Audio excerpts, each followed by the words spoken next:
Rádio França Internacional, emissões em língua portuguesa, são 18 horas em Paris, 16 horas em Bissau. Carina Branco. A marcar a atualidade desta quarta-feira, 27 de julho, as entregas de gás russo à União Europeia caíram hoje para quase 20% da sua capacidade. Países ocidentais acusam Moscou de usar o gás como arma económica e política. A China ameaça os Estados Unidos de represálias se a Presidente da Câmara dos Representantes for a Taiwan em visita oficial. Em São Tomé e Príncipe já estão reunidas as condições financeiras para a realização das eleições legislativas, autárquicas e regional de 25 de setembro.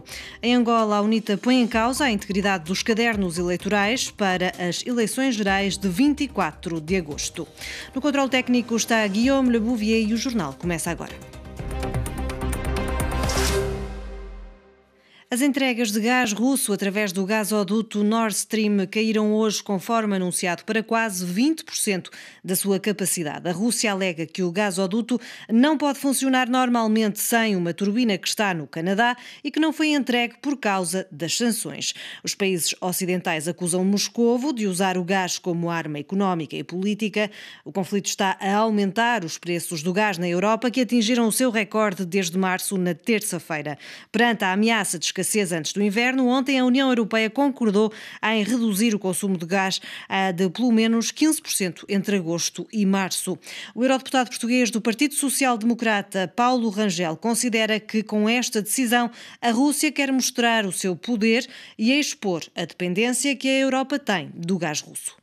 Temos sempre uma situação em que a Rússia põe e dispõe, ou porque se trata de uma consequência das sanções, como a Rússia alega, e nesse caso, evidentemente, a Rússia tem nas suas mãos, ou tinha nas suas mãos, o instrumento para parar, e esse instrumento era, obviamente, parar com esta agressão contra a Ucrânia, ou então, do que estamos a falar é de algo um pouco mais sofisticado, e maquiavélico até, para usar uma expressão clássica da ciência política, que é invocar as razões técnicas ou aproveitar-se das razões técnicas para fazer algo que realmente quer fazer, que é mostrar o seu poder, criar danos na esfera ocidental, limitando, condicionando e cortando o acesso a essa fonte de energia da qual a Europa tanto depende, que é o gás. O eurodeputado português Paulo Rangel, entrevistado por Neide Ribeiro, é o nosso convidado do dia a seguir ao jornal. A China ameaçou hoje os Estados Unidos de represálias se a Presidente da Câmara dos Representantes, Nancy Pelosi, for a Taiwan em visita oficial. Lucas Gonçalves. Se os Estados Unidos persistirem a desafiar a linha vermelha da China com esta visita a Taiwan, enfrentarão medidas firmes em resposta e terão de assumir todas as consequências, disse o porta-voz da diplomacia chinesa Zhao Lijian, respondendo a um jornalista sobre o possível aumento das atividades do exército americano na Ásia, em caso de visita da Presidente da Câmara dos Representantes dos Estados Unidos, Nancy Pelosi, a Taiwan. Se os Estados Unidos, como a maioria dos países, não reconhecem oficialmente Taiwan, Washington sempre apoiou a ilha e o seu estatuto democrático, sendo o seu maior fornecedor de armas. Na semana passada, o presidente americano Joe Biden considerou que esta visita não era uma boa ideia, apesar de não confirmar a visita a Taiwan, prevista em agosto segundo alguns órgãos locais. Nancy Pelosi declarou que é importante para os Estados Unidos que mostrem o seu apoio a Taiwan. A China opõe-se firmemente a esta visita, considerando que o Taiwan continua a ser uma das suas promessas históricas e que uma visita do governo de Washington seria uma forma de provocação. Nos últimos anos, Pequim aumentou a pressão sobre a ilha de 24 milhões de habitantes face ao aumento do apoio americano, efetuando nomeadamente incursões na zona de defesa aérea de Taiwan. E o Comitê dos Direitos Humanos da ONU mostrou-se hoje preocupado com a deterioração da situação em Hong Kong e pediu a revogação da lei sobre a segurança nacional imposta por Pequim há 2 anos. Desde que a lei entrou em vigor, a oposição tem sido alvo de uma severa repressão e a maioria das figuras que defendia a democracia em Hong Kong acabou por deixar o território e foi impedida de trabalhar ou detida. São Tomé, 102.8 FM. Em São Tomé e Príncipe já estão reunidas as condições financeiras para a realização das eleições legislativas, autárquicas e regional de 25 de setembro.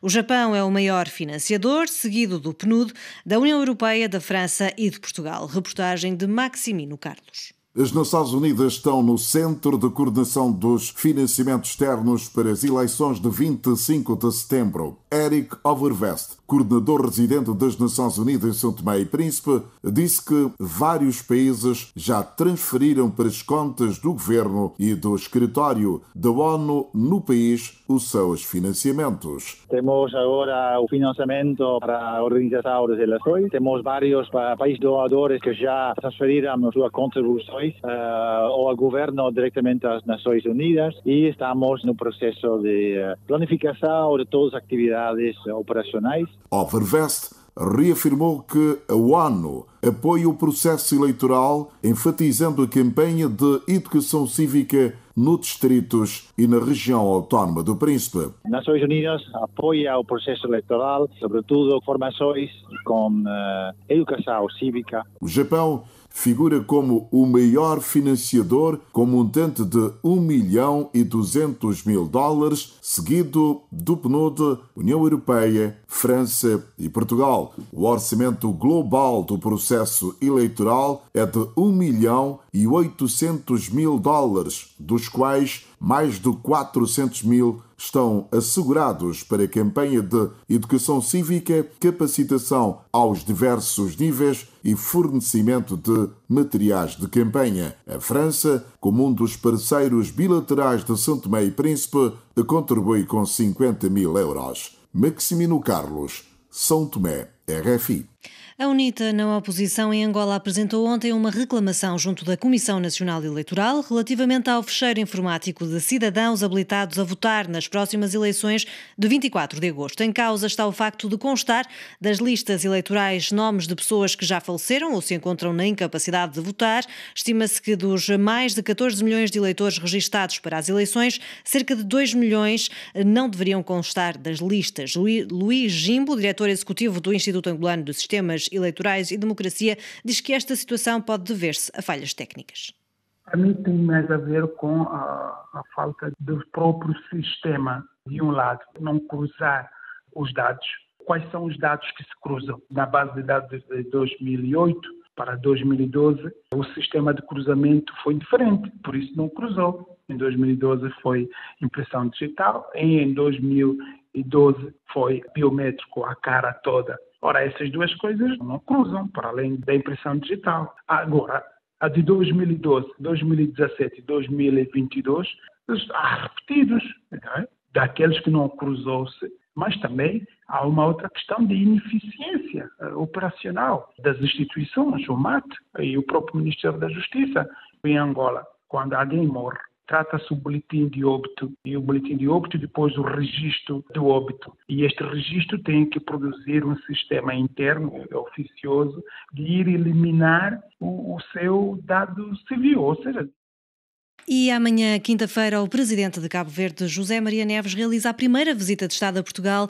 Reportagem de Odeir Santos. A convite do Presidente da República de Portugal, o chefe de Estado cabo-verdiano, José Maria Neves, realiza nesta quinta-feira a sua primeira visita de Estado a Portugal. Esta manhã, em declarações à Rádio Pública cabo-verdiana, José Maria Neves disse que pretende criar novas dinâmicas no relacionamento entre Cabo Verde e Portugal, por isso quer alargar os canais de cooperação a outros atores sociais que não apenas o Estado. Geralmente, os empresários, os académicos, as ONGs avançam mais e antes do Estado. Nós aqui, as relações externas ainda estão muito centradas no Estado. Hoje temos outros atores e há uma difusão da política externa por vários atores e eu quero mobilizar esses atores para juntos criar novas pontes e construirmos novas respostas para os tempos de hoje. Portanto, esta visita é uma visita para ampliar, para alargar e criar novas dinâmicas de relacionamento entre Portugal e Cabo Verde. Para além de reuniões oficiais de Estado, o Presidente da República, José Maria Neves, tem também agendado encontros com a comunidade cabo-verdiana radicada em Portugal e participa como orador, juntamente com o Presidente português e o homólogo de São Tomé e Príncipe, no diálogo entre presidentes no âmbito da edição de 2022 do Fórum Euro-Africano, um diálogo global promovido anualmente pelo Conselho da Diáspora Portuguesa para estreitar os laços entre a Europa e a África. De Cabo Verde para a RFI, Odair Santos. E a terminar, a Bissau chega esta noite o presidente francês naquela que é a primeira visita oficial de um chefe de Estado francês à Guiné-Bissau.